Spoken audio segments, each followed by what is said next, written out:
ആകാശവാണി.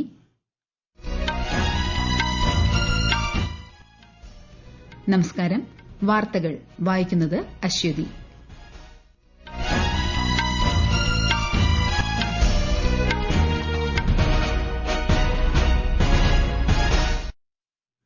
പ്രധാന വാർത്തകൾ. രാജ്യത്തെ ജനങ്ങളുടെ ജീവിത സൌകര്യം മെച്ചപ്പെടുത്തുന്നതിന് ആവശ്യമായ പരിഷ്കാരങ്ങൾ നടപ്പിലാക്കാൻ സർക്കാർ പ്രതിജ്ഞാബദ്ധമാണെന്ന് പ്രധാനമന്ത്രി നരേന്ദ്രമോദി. അതിർത്തി പ്രദേശങ്ങളിൽ സമാധാനവും ശാന്തിയും നിലനിർത്താൻ ഇന്ത്യയും ചൈനയും നടത്തുന്ന ശ്രമങ്ങളാണ് ഉഭയകക്ഷി ബന്ധത്തിന്റെ അടിസ്ഥാനമെന്ന് വിദേശകാര്യമന്ത്രി എസ് ജയശങ്കർ. രാജ്യത്തെ തുറമുഖങ്ങളുടെ അടിയന്തര സാഹചര്യങ്ങൾ സുരക്ഷ എന്നിവ ഉറപ്പാക്കുന്ന ഇന്ത്യൻ തുറമുഖ ബിൽ 2025 പാർലമെന്റ് പാസാക്കി. കേരളത്തിൽ ശക്തമായ മഴ തുടരാൻ സാധ്യതയെന്ന് കേന്ദ്ര കാലാവസ്ഥാ വകുപ്പ്. വയനാട്, കണ്ണൂർ, കാസർഗോഡ് ജില്ലകളിൽ ഓറഞ്ച് ജാഗ്രത. പാലക്കാട് ജില്ലയിലെ വിദ്യാഭ്യാസ സ്ഥാപനങ്ങൾക്ക് ഇന്ന് അവധി. കസാഖിസ്ഥാനിൽ നടക്കുന്ന ഏഷ്യൻ ഷൂട്ടിംഗ് ചാമ്പ്യൻഷിപ്പിൽ പുരുഷന്മാരുടെ 10 മീറ്റർ എയർ പിസ്റ്റൾ ഇനത്തിൽ ഇന്ത്യയുടെ ഗിരീഷ് ഗുപ്തയ്ക്ക് സ്വർണ്ണം. വാർത്തകൾ വിശദമായി. രാജ്യത്തെ ജനങ്ങളുടെ ജീവിത സൌകര്യം മെച്ചപ്പെടുത്തുന്നതിനും വ്യാപാരം വർദ്ധിപ്പിക്കുന്നതിനും ആവശ്യമായ പരിഷ്കാരങ്ങൾ നടപ്പിലാക്കാൻ സർക്കാർ പ്രതിജ്ഞാബദ്ധമാണെന്ന് പ്രധാനമന്ത്രി നരേന്ദ്രമോദി. ഇതുമായി ബന്ധപ്പെട്ട ഉന്നതതല യോഗത്തിൽ പങ്കെടുത്ത ശേഷം പ്രധാനമന്ത്രി സമൂഹമാധ്യമത്തിൽ കുറിച്ചതാണ് ഇക്കാര്യം. ഇന്ത്യയുടെ സമ്പദ് വ്യവസ്ഥയും ഭരണവും ശക്തിപ്പെടുത്തുന്നതിനും അടിസ്ഥാന സൌകര്യങ്ങൾ മെച്ചപ്പെടുത്തുന്നതിനുമുള്ള തന്ത്രപരമായ നയങ്ങൾ രൂപീകരിക്കുക എന്നിവ ലക്ഷ്യമിട്ടായിരുന്നു യോഗം.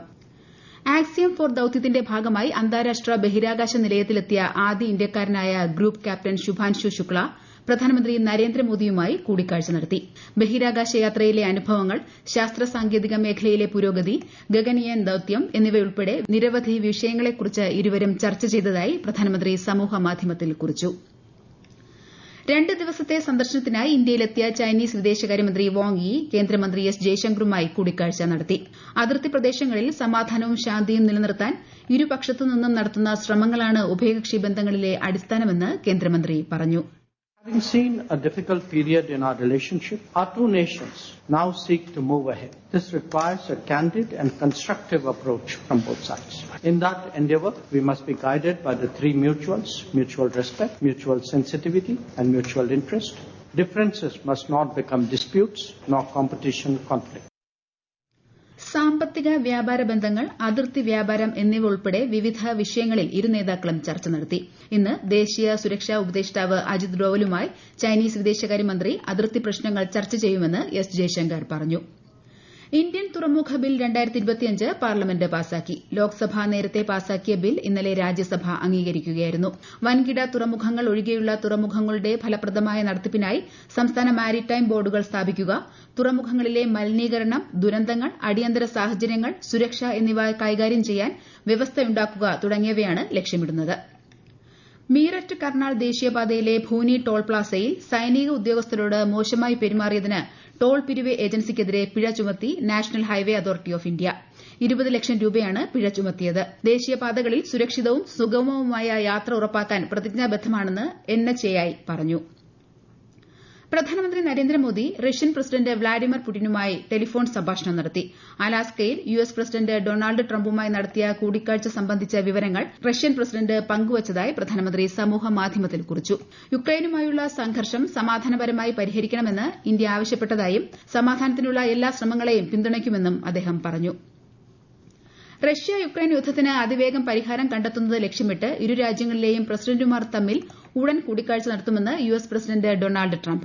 യുക്രൈൻ പ്രസിഡന്റ് വൊളോഡിമർ സെലൻസ്കി, ഉന്നത യൂറോപ്യൻ നേതാക്കൾ തുടങ്ങിയവരുമായി കഴിഞ്ഞ ദിവസം വൈറ്റ് ഹൌസിൽ നടത്തിയ ചർച്ചയ്ക്ക് ശേഷം റഷ്യൻ പ്രസിഡന്റ് വ്ളാഡിമിർ പുടിനുമായി സംസാരിച്ചതായും അദ്ദേഹം പറഞ്ഞു.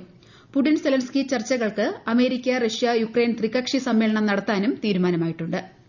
ഈ വാർത്തകൾ ആകാശവാണിയിൽ നിന്ന്. ആകാശവാണി വാർത്തകളും വാർത്താധിഷ്ഠിത പരിപാടികളും all India radio news Thiruvananthapuram YouTube ചാനലിലും all India radio news Thiruvananthapuram Facebook പേജിലും AR News_ തിരുവനന്തപുരം ഇൻസ്റ്റഗ്രാം അക്കൌണ്ടിലും AR News_TVM X ഹാൻഡിലും ലഭ്യമാണ്. കോഴിക്കോട് ജില്ലയിൽ അമീബിക് മസ്തിഷ്ക ജ്വരം റിപ്പോർട്ട് ചെയ്ത സാഹചര്യത്തിൽ ജാഗ്രത കർശനമാക്കി ആരോഗ്യവകുപ്പ്. കോഴിക്കോട് മെഡിക്കൽ കോളേജിൽ രോഗലക്ഷണങ്ങളോടെ 3 മാസം പ്രായമുള്ള കുട്ടി ഉൾപ്പെടെ 2 പേരാണ് ചികിത്സയിൽ കഴിയുന്നത്. കടുത്ത തലവേദന, പനി, ഛർദി, കഴുത്തു തിരിക്കാനും വെളിച്ചത്തിലേക്ക് നോക്കാനും ബുദ്ധിമുട്ട് എന്നിവയാണ് പ്രധാന ലക്ഷണങ്ങൾ.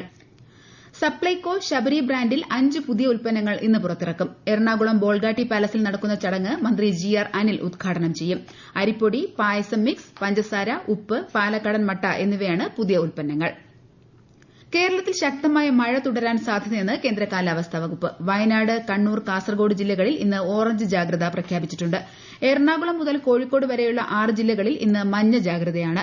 കേരള, ലക്ഷദ്വീപ് തീരങ്ങളിൽ ഇന്ന്, കർണാടക തീരത്ത് നാളെ വരെയും മത്സ്യബന്ധനത്തിന് വിലക്കേർപ്പെടുത്തി. ശക്തമായ മഴ തുടരുന്ന സാഹചര്യത്തിൽ പാലക്കാട് ജില്ലയിലെ വിദ്യാഭ്യാസ സ്ഥാപനങ്ങൾക്ക് ഇന്ന് അവധി പ്രഖ്യാപിച്ചു. കോളേജുകൾ, പ്രൊഫഷണൽ കോളേജുകൾ, മുൻകൂട്ടി നിശ്ചയിച്ച പൊതുപരീക്ഷകൾ, അഭിമുഖങ്ങൾ, നവോദയ വിദ്യാലയം, മോഡൽ റെസിഡൻഷ്യൽ സ്കൂളുകൾ എന്നിവയ്ക്ക് അവധി ബാധകമല്ല. ഇന്ന് ലോക മാനുഷിക ദിനം. ലോകമെമ്പാടുമുള്ള മാനുഷിക പ്രവർത്തകരെ ആദരിക്കുകയും മാനുഷിക പ്രതിസന്ധികളെക്കുറിച്ച് അവബോധം വളർത്തുകയും ചെയ്യുന്നതിനാണ് ഈ ദിനം ലക്ഷ്യം വെക്കുന്നത്. ഒരു റിപ്പോർട്ട്. 2003 ഇറാഖിലെ ബാഗ്ദാദിലുള്ള ഐക്യരാഷ്ട്രസഭ ആസ്ഥാനത്ത് നടന്ന ബോംബാക്രമണത്തിന്റെ സ്മരണയ്ക്കായി ഐക്യരാഷ്ട്രസഭ പൊതുസഭയാണ് ഓഗസ്റ്റ് 19 ലോക മാനുഷിക ദിനമായി ആചരിക്കാൻ തീരുമാനിച്ചത്. ആഗോള ഐക്യദാർഢ്യം ശക്തിപ്പെടുത്തുക, പ്രാദേശിക സമൂഹങ്ങളെ ശാക്തീകരിക്കുക എന്നതാണ് 2025 ദിനാചരണ പ്രമേയം. ആഗോള പ്രതിസന്ധികളെ അഭിസംബോധന ചെയ്യുന്നതിൽ അന്താരാഷ്ട്ര തലത്തിലുള്ള ഐക്യം പ്രധാനമാണ്. സംഘർഷ മേഖലകളിലും ദുരന്ത മേഖലകളിലും സാധാരണക്കാരെ സംരക്ഷിക്കുകയും സഹായം നൽകുകയും ചെയ്യേണ്ടതിന്റെ ആവശ്യകതയെ ഓർമ്മിക്കുന്ന ദിനം കൂടിയാണ് ഇന്ന്. News desk, Akashvani. ഗാസയിൽ വെടിനിർത്തലിനായി കൊണ്ടുവന്ന പുതിയ നിർദ്ദേശം ഹമാസ് അംഗീകരിച്ചു. ഖത്തറിന്റെയും ഈജിപ്തിന്റെയും മധ്യസ്ഥതയിൽ നടന്ന ചർച്ചയിലാണ് വെടിനിർത്തലിന് ഹമാസ് സമ്മതം അറിയിച്ചിരിക്കുന്നത്. കൂടാതെ 10 ബന്ദികളെ മോചിപ്പിക്കാനുള്ള നിർദ്ദേശവും അംഗീകരിച്ചിട്ടുണ്ട്. ഭൂട്ടാനിൽ നടക്കുന്ന south Asian body building and physique sports ചാമ്പ്യൻഷിപ്പിൽ സ്വർണവും വെള്ളിയും നേടിയ ഇന്ത്യയുടെ വനിതാ ബോഡി ബിൽഡർ ഹിലാങ് യാജിക്കിനെ കേന്ദ്രമന്ത്രി കിരൺ റിജിജു അഭിനന്ദിച്ചു. യാജിക്കിന്റെ നേട്ടത്തെ അഭിനന്ദിച്ച കേന്ദ്രമന്ത്രി വരാനിരിക്കുന്ന ഏഷ്യൻ ചാമ്പ്യൻഷിപ്പ് ഉൾപ്പെടെയുള്ള മത്സരങ്ങൾക്ക് ആശംസകളും നേർന്നു. രാജ്യത്തുടനീളം കായിക വിനോദത്തെ പ്രോത്സാഹിപ്പിക്കുന്നതിൽ ഇന്ത്യൻ ബോഡി ബിൽഡേഴ്സ് ഫെഡറേഷൻ നടത്തുന്ന തുടർച്ചയായ ശ്രമങ്ങളെയും കേന്ദ്രമന്ത്രി പ്രശംസിച്ചു. കസാഖിസ്ഥാനിൽ നടക്കുന്ന 16ാമത് ഏഷ്യൻ ഷൂട്ടിംഗ് ചാമ്പ്യൻഷിപ്പിൽ പുരുഷന്മാരുടെ 10 മീറ്റർ എയർ പിസ്റ്റൾ ഇനത്തിൽ ഇന്ത്യയുടെ ഗിരീഷ് ഗുപ്ത സ്വർണം നേടി. ഫൈനലിൽ 241.3 പോയിന്റ് നേടി ഇന്ത്യൻ താരമായ ദേവ് പ്രതാപിനെയാണ് ഗിരീഷ് പരാജയപ്പെടുത്തിയത്. ജൂനിയർ 10 മീറ്റർ എയർ പിസ്റ്റളിൽ ഇന്ത്യയുടെ കപിൽ ബെൻസ്ല സ്വർണം നേടി. ഇതോടെ ഇന്ത്യ 2 സ്വർണവും 3 വെള്ളിയും നേടി. ഏഷ്യൻ ഷൂട്ടിംഗ് ചാമ്പ്യൻഷിപ്പിന്റെ 2ാം ദിനമായ ഇന്ന് വിവിധ വിഭാഗങ്ങളിലായി വനിതാ എയർ പിസ്റ്റൾ ഫൈനലുകൾ നടക്കും. ഒഹിയോയിൽ നടന്ന സിൻസിനാറ്റി ഓപ്പൺ ടെന്നീസിൽ കന്നി കിരീടം സ്വന്തമാക്കി ലോക 2ാം നമ്പർ താരം കാർലോസ് അൽക്കരാസ്. നിലവിലെ ചാമ്പ്യനും ലോക 1ാം നമ്പർ താരവുമായ യാനിക് സിന്നർ മത്സരത്തിനിടെ പിൻവാങ്ങിയതിനെ തുടർന്നാണ് അൽക്കരാസ് കിരീടം സ്വന്തമാക്കിയത്. ലോക യൂത്ത് ആർച്ചറി ചാമ്പ്യൻഷിപ്പിന് ഇന്ന് കാനഡയിലെ വിന്നിപെഗിൽ തുടക്കമാകും. ഇന്ത്യയിൽ നിന്ന് 24-അംഗ ആർച്ചറി ടീം ചാമ്പ്യൻഷിപ്പിൽ പങ്കെടുക്കും. ഈ മാസം 24 വരെ നീണ്ടുനിൽക്കുന്ന ടൂർണമെന്റിൽ 63 രാജ്യങ്ങളിൽ നിന്നുള്ള 570 താരങ്ങൾ പങ്കെടുക്കും. ബൾഗേറിയയിൽ നടക്കുന്ന അണ്ടർ 20 ലോക ഗുസ്തി ചാമ്പ്യൻഷിപ്പിൽ 57 കിലോഗ്രാം വിഭാഗത്തിൽ ഇന്ത്യയുടെ സുമിത് മാലിക് ഫൈനലിൽ കടന്നു. സെമി ഫൈനലിൽ മോൾഡോവയുടെ അയോൺ ബൾഗാരുവിനെയാണ് സുമിത് പരാജയപ്പെടുത്തിയത്. കേരളത്തിലെ ഡിജിറ്റൽ സാങ്കേതിക സർവകലാശാലകളിലെ സ്ഥിരം വൈസ് ചാൻസലർ നിയമനത്തിൽ സെർച്ച് കമ്മിറ്റിയുടെ ചെയർപേഴ്സണായി റിട്ടയർഡ് ജഡ്ജി സുധാൻഷു ദൂലിയയെ നിയമിച്ച് സുപ്രീംകോടതി. സർക്കാരും ചാൻസലറും നൽകിയ പട്ടികയിൽ നിന്ന് ചെയർപേഴ്സൺ 2 സർവകലാശാലകൾക്കുമുള്ള സെർച്ച് കമ്മിറ്റി രൂപീകരിക്കും. 5-അംഗ സെർച്ച് കമ്മിറ്റിയിൽ ഉൾപ്പെടുത്തേണ്ട അംഗങ്ങളുടെ പേരുകൾ കൈമാറാൻ കേരള സർക്കാരിനോടും ചാൻസലറായ ഗവർണറോടും സുപ്രീംകോടതി നേരത്തെ നിർദ്ദേശിച്ചിരുന്നു. പ്രധാനമന്ത്രി നരേന്ദ്രമോദി ആകാശവാണിയിലൂടെ ജനങ്ങളുമായി ആശയങ്ങൾ പങ്കുവയ്ക്കുന്ന പ്രതിമാസ റേഡിയോ പ്രഭാഷണ പരമ്പര മൻ കി ബാത്ത് ഈ മാസം 31-ന്. പരിപാടിയുടെ 125-ാം പതിപ്പാണിത്. പരിപാടിയിലേക്കുള്ള ആശയങ്ങളും അഭിപ്രായങ്ങളും 1800-117800 എന്ന toll free നമ്പറിലൂടെയും Narendra Modi app, my G O V open forum എന്നിവയിലൂടെയും ഈ മാസം 29 വരെ പങ്കുവയ്ക്കാം. ദേശീയ നഗര ശുചിത്വ സർവേയിൽ മികച്ച മുന്നേറ്റം നടത്തിയ നഗരസഭകളെ ആദരിക്കുന്ന ശുചിത്വ ഫേരി 2025 പരിപാടി മന്ത്രി എം പി രാജേഷ് നാളെ തിരുവനന്തപുരത്ത് ഉദ്ഘാടനം ചെയ്യും. ഹരിതമിത്രം 2.0യുടെ ഔദ്യോഗിക ലോഞ്ചിംഗും തദ്ദേശ സ്വയംഭരണ സ്ഥാപനങ്ങളുടെ ശുചിത്വ ഗ്രേഡിംഗ് ഉദ്ഘാടനവും മന്ത്രി നിർവഹിക്കും.